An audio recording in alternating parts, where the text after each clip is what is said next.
I consider myself to be an intelligent woman. So if I was to meet a man who can educate me and who makes me feel a bit dumb, because I feel like when I've dated, I've always felt like I am the more intelligent one and I'm teaching a man things. And to meet a man who can teach me things is something that I would find attractive and something that I would make me submissive towards him. He's teaching you things but makes 20,000 pounds a year. There's a number. Come on, say the number. What's the number? No. What's the number? If I believe his knowledge can bring him to, because I'm 23, I'm dating people within. Okay. Actually, am I? No. Let's say he's making this forever, not temporary. This isn't build a man, right? Well, it's a difficult one. He does need to make a certain amount. But okay, what's the number? Girls never want to answer the question, but I think 50K. 50. Okay. I'm not 100% sure. Give me a rich man and we'll find out. Okay, but what's the minimum that he needs to be earning? Yes, for your submission. For my submission, what, me cook, clean, do everything a woman is supposed to do? No, he makes all the decisions. If he said, "Hey, quit your job tomorrow," you're doing it. Ooh. Yeah, that's submission, right? Honey, how much? To do my okay, cool. I would say a good 100K a year. Okay, 100K. What about the girls over there? With the cost of living at the moment, I'd say it's gonna have to be in that region. Yeah, 100. Well, 100K, six figures. Yeah, six figures a month or a year. 100%. I meant to say multiple six figures a year, by the way. Oh, back to Okay. Go ahead. Next. For me, I can't put a figure on it because I just like a certain lifestyle. So Okay. if he can accommodate the lifestyle, it costs a certain amount to have the lifestyle. Roughly. Okay, 50. Would you submit? Yeah. 40? Would you submit? Yeah. 30? Would you submit? Yeah. 20? Would you submit?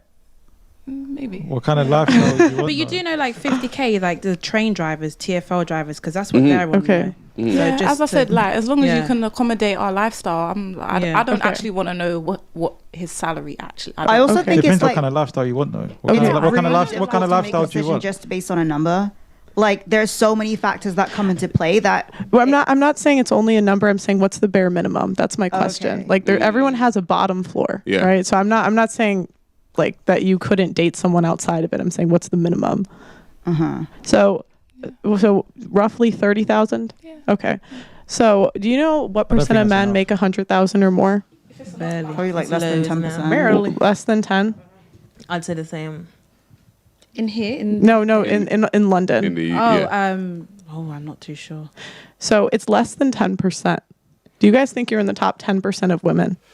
there you go, Yeah, 10% I and do. 10%. What? I personally do. Okay. Like I think Go ahead. just to like not cut anyone off, but I think it's okay to have a high standard so long as you also are the high standard. Like I think where the problem is we have men and women saying like, oh, raise your standards, like have high standards, but they're not high standard. They're not the standard that they set for their man or for their women. So like that's where I see that issue is like there is an entitlement where everyone says they have high standards, but very few people actually have the actions to like be the standard themselves. Do you think that happens more within men or women? Definitely, I think women are more vocal and open about the fact that they have high standards. Because I think there's a difference in men and women where growing up, men were challenged and they were told that they're not good enough.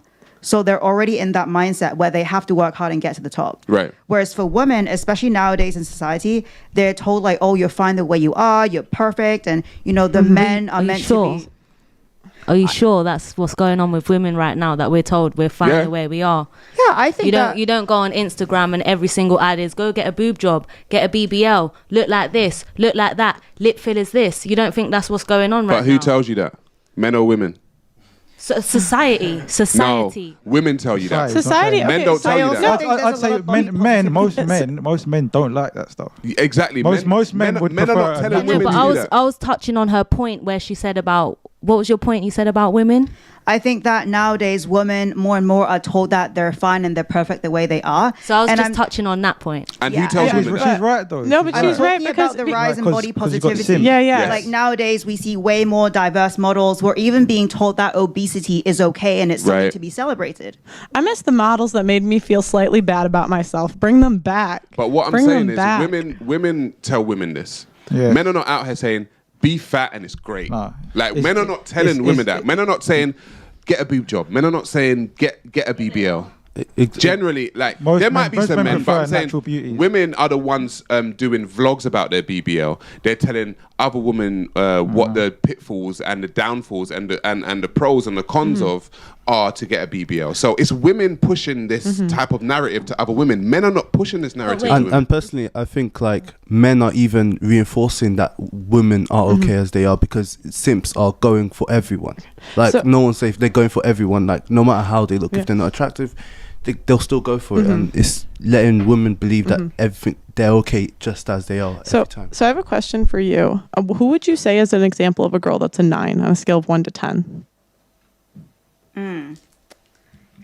I don't have a specific name, but are you referring just on looks? Yeah, or like looks. Everything. Looks. Because with men, it starts with looks. Okay, I would say someone like Megan Fox is a 9. Okay, would you put yourself on the level of Megan Fox? No. So then you wouldn't be in the top 10% of girls.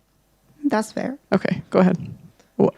Do you think you're in the top 10% of women? No, I don't think so. No? Okay, go ahead. You? Do I think? No. Because you guys were the ones that said because you said 100 grand. Why? So my question. Yes, I do. Okay. No. So my question is why do women that aren't in the top 10% demand men that are in the top 10%? In order why do women not in the top 10% demand men on the top 10% in order to submit? Why can't the average man get submission?